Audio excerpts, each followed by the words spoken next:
Alors bonjour à tous, cette petite vidéo donc va vous permettre de mieux comprendre la régulation de l'activité et de la synthèse des enzymes dans la cellule.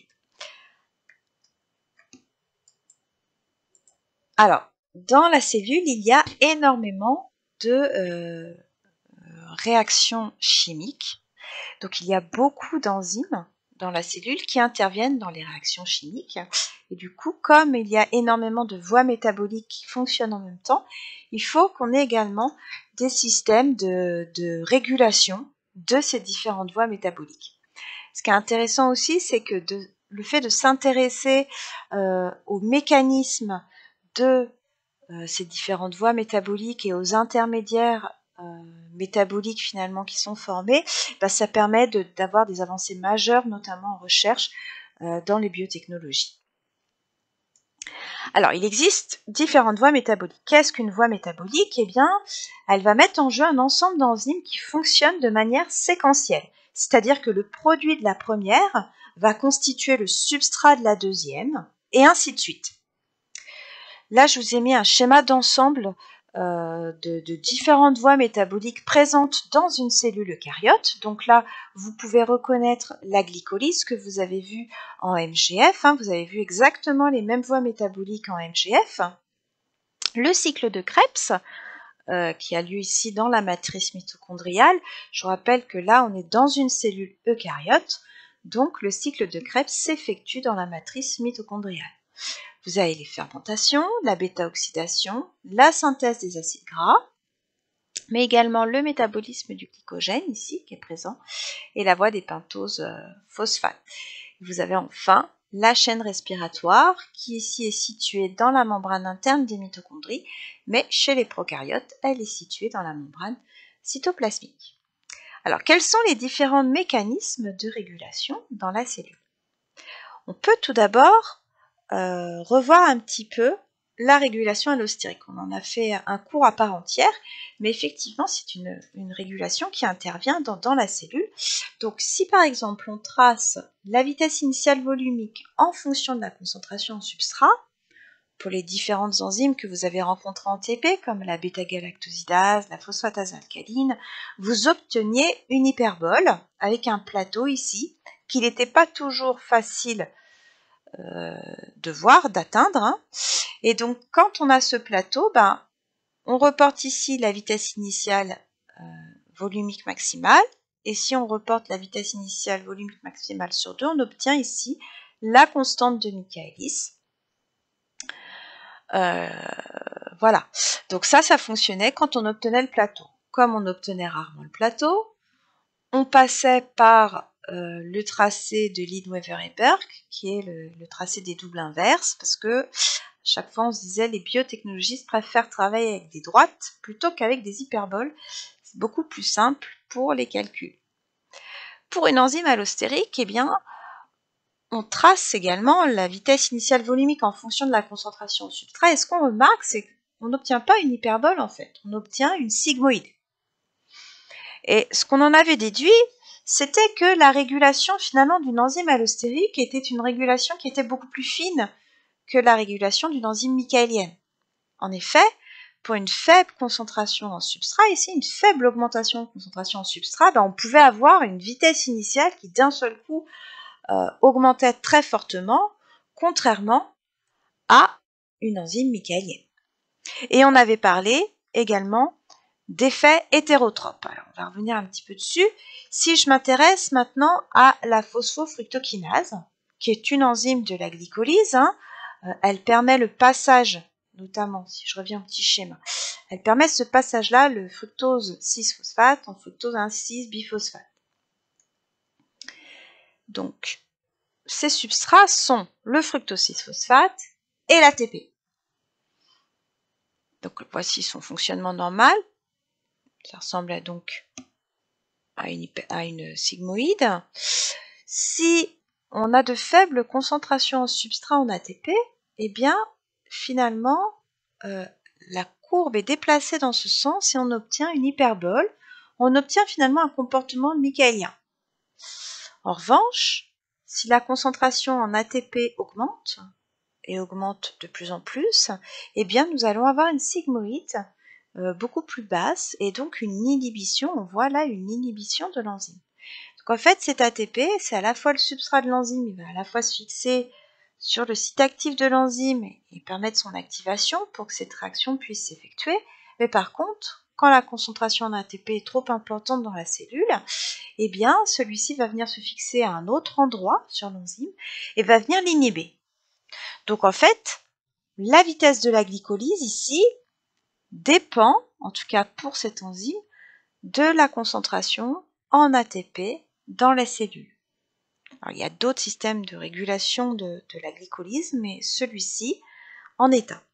Alors, si on veut aller un petit peu plus loin, pour ceux qui sont un petit peu plus curieux, il y a d'autres molécules également qui interviennent sur la régulation donc, de cette enzyme. Vous avez donc la concentration en ATP qu'on vient de voir, qui a un effet donc hétérotrope sur cette enzyme.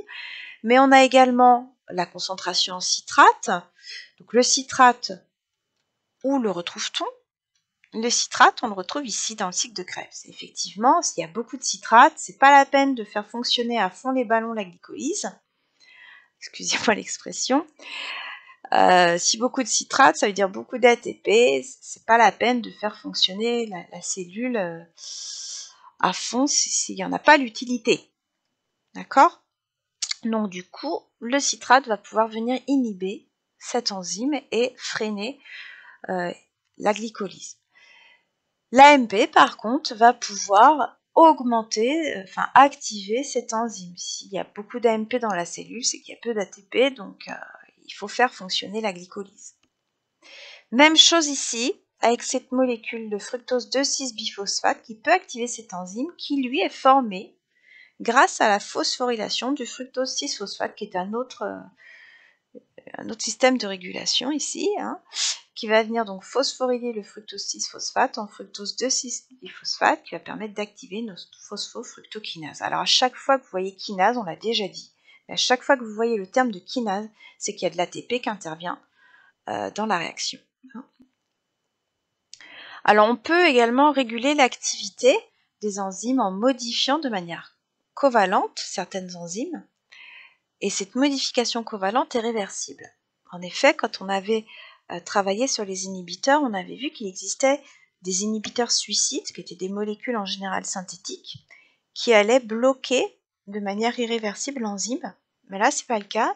In vivo, on peut avoir des enzymes qui vont être modifiées par des liaisons covalentes, mais qui sont réversibles. Donc là, on va prendre l'exemple de l'activation de la phosphorylase kinase par fixation du glucagon sur son récepteur. Le glucagon est ici, se fixe sur son récepteur, donc récepteur membranaire. Vous allez avoir donc toute une activation de signalisation intracellulaire avec formation de plein de métabolites secondaires que vous avez vu notamment en biocell.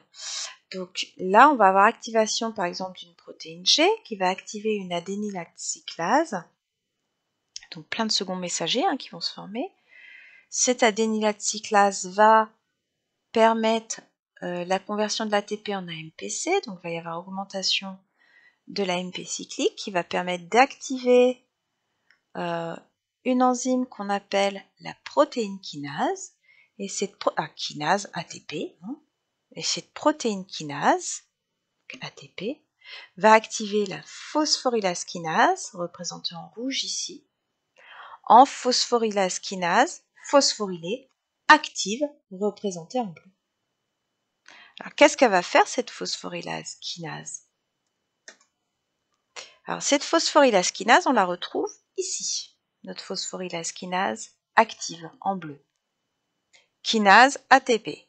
Donc du coup, elle va phosphoryler la glycogène phosphorylase B, qui est inactive, qui va être transformée en glycogène phosphorylase A, active, phosphorylée. Et cette glycogène phosphorylase A va permettre la dégradation du glycogène. Si on dégrade le glycogène, il ne faudrait pas que de l'autre côté, on en fabrique. Donc il y a effectivement des systèmes de régulation qui interviennent au niveau des voies métaboliques. Donc cette fameuse protéine kinase A qu'on a vue tout à l'heure, qui est active ici, d'accord, grâce à l'augmentation de la NP cyclique. Elle nous a phosphorylé notre phosphorylase kinase qui va permettre d'activer la glycogène phosphorylase A qui va permettre la dégradation du glycogène. Mais de l'autre côté, là, elle nous a phosphorylé également la glycogène synthase A qui devient une glycogène synthase B phosphorylée inactive. Et donc du coup, là, on va pouvoir inactiver la synthèse du glycogène. Voilà. On peut également, dans la cellule, réguler la concentration en enzymes que vous avez dans la cellule. Et en effet, vous avez certains précurseurs d'enzymes qui sont synthétisés, mais de manière inactive. C'est le cas, par exemple, du chymotrypsinogène et du trypsinogène. On parle souvent de proenzymes ou de zymogènes. Et en fait, pour les activer, il va falloir qu'il y ait une protéolyse spécifique qui, là, par contre, va être irréversible. Alors, le chymotrypsinogène ici et le trypsinogène sont synthétisés et libérés par le pancréas au niveau du duodénum et les cellules duodénales vont sécréter une enzyme qu'on appelle l'entéropeptidase. Cette entéropeptidase va catalyser l'hydrolyse du trypsinogène en trypsine, qui est une enzyme active. Et cette enzyme va pouvoir hydrolyser le chymotrypsinogène au niveau des acides aminés 14, 5, 15, 16 et former en fait deux séquences ici, dont une qu'on appelle la pi-chymotrypsine. Cette pi-chymotrypsine, du coup, elle va catalyser sa propre hydrolyse. Donc là, on va du 16, l'acide aminé 16 à l'acide aminé 245, ici.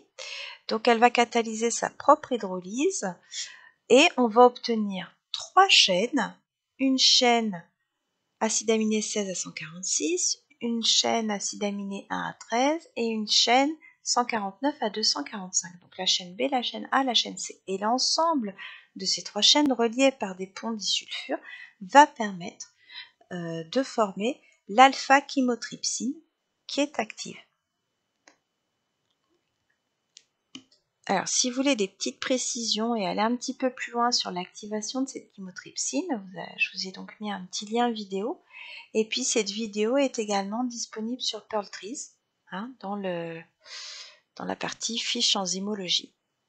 On peut également contrôler la synthèse des enzymes dans la cellule. Et donc là, l'exemple type dont on avait parlé et que vous avez vu en détail en BMGG, c'est la régulation de l'opéron lactose. Et à votre demande, je vous ai donc fait un petit document qui est disponible sur PearlTrees, mais vous avez également ici deux petites vidéos vous expliquant le fonctionnement de l'opéron lactose. Donc j'espère que cette vidéo vous aura permis de mieux comprendre ce que l'on a vu justement en cours la semaine dernière. Et puis je vous dis donc à bientôt pour d'autres petites histoires d'enzymologie.